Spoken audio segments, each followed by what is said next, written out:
자기의 성품을 스스로 돌이켜보는 조촐한 광명이 곧 대준제보살의 핵심이라고 하는 것은 지금껏 우리가 살펴본 이야기입니다. 그런데 여기서 나무 칠지불모 대준제보살에서 세 번을 우리는 얽게 됩니다.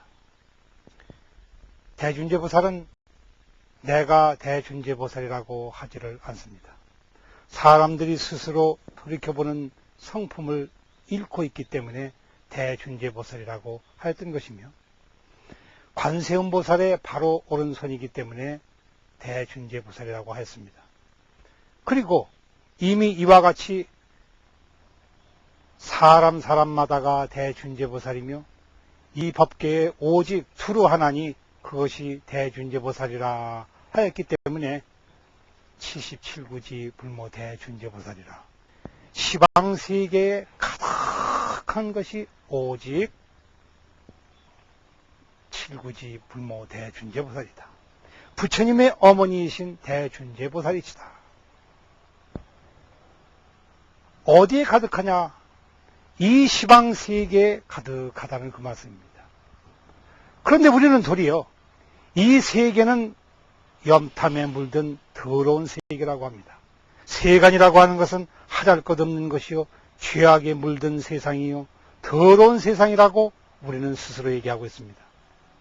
내 몸은 더러운 몸이라고 얘기합니다. 죄 지은 몸이라고 합니다. 잘못된 몸이라고 합니다. 과실투성이요, 착오투성이며, 미혹투성이며, 우치투성이며, 가지가지 십종 중죄로 쪄들고 쪄든 아주 못난 몸이라고 스스로 자초하고 있습니다.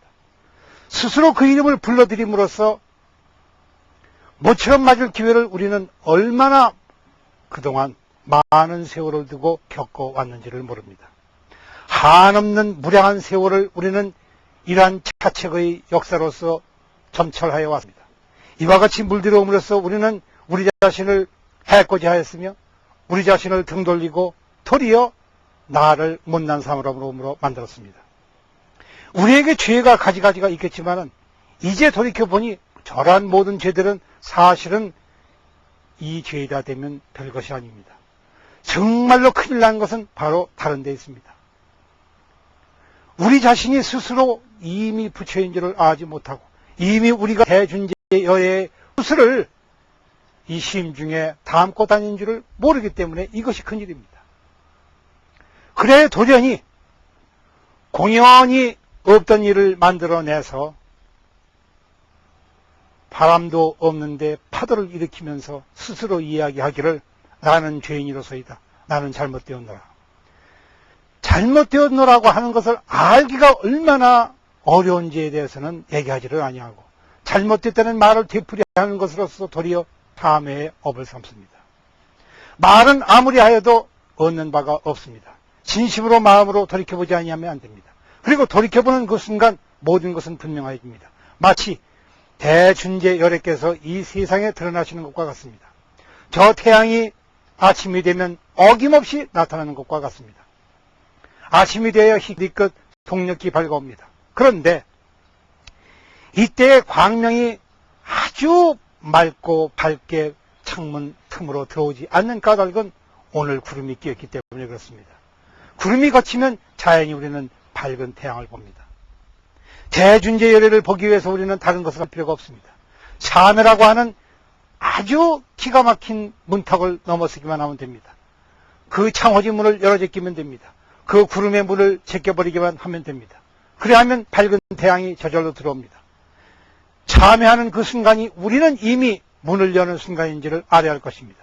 그런데 이것에 대해서는 생각을 두지를 아니하고 참회한다는 말에만 쫓아가게 되면 결국 참회라고 하는 병에 걸리게 됩니다. 참된 참회는 병에 걸리지 않았을 때에 비로소 참된 참회가 됩니다. 무엇이 참된 참회인가? 그래야 우리는 이것을 심참회라, 참으로 핵심을 걸머 잡은 그러한 참회가 되어야 한다. 정법계 진언에서 우리가 살펴보는 것도 바로 그와 같습니다. 어찌하여 도련이 대준제보살의 이름을 부른 연후에 갑자기 정법계 진언이 나오는가? 대준재보살 계신 곳이 바로 이 법계입니다. 그렇다면 이 법계는 예전에 내가 알았던 그와 같은 법계가 아닙니다. 이것은 욕계도 색계도 무색계도 이제는 더 이상 아닙니다. 이 삼계라고 하는 것이 다 지어부러친 이류에 불과합니다. 허명입니다. 공하와 같은 것입니다. 허공에 핀 한 가지 꽃에 불과하다. 실제로 있지도 않은 것이다. 모든 것이 다 그대로 준재열애의 손짓이요. 모든 것이 그대로 다 부처님의 마음인데 우리가 그를 알지 못하고 지금껏 헛것을 보고 세상이라고 불렀다. 헛것을 보면서 천상이라고 불렀다. 헛것을 보면서 세간이라고 불렀다. 그러나 그 세간이라고 하는 것이 본래가 없다. 따라서 이것은 많은 사람들이 이를 사귈 때에 법계를 청정하게 하는, 법계를 조출해야 하는 진언이라 이렇게 하지만 저는 맨 앞서서 우리가 살펴본 바와 마찬가지로 이미 조출한 법계를 노래하는 진언이다 라고 저는 과감히 이와 같이 얘기를 하고 싶습니다. 이 법계는 너무나도 조출하고 너무나도 아름답고 너무나도 깨끗합니다. 우리가 그것을 지금껏 몰라봤을 뿐이지 세계가 그렇지 않았던 것이 아닙니다. 법계는 자기가 법계라고 한 적이 없습니다. 법계라고 하는 것은 말하자면은 그런 존재의 세계입니다. 눈앞에 보여지는 대로 보여지는 그러한 세계입니다. 그러나 우리의 눈이라고 하는 것은 지금 이전에는 속아 넘어가는 세상이었습니다. 잘못한 세상이었습니다. 그래야 전법계진언이라고 하는 것은 이 주문을 통해서 법계가 조철해지는 것이 아니라 법계 그 자체가 본래 조철하다는 것을 분명히 깨달아야 할 것입니다.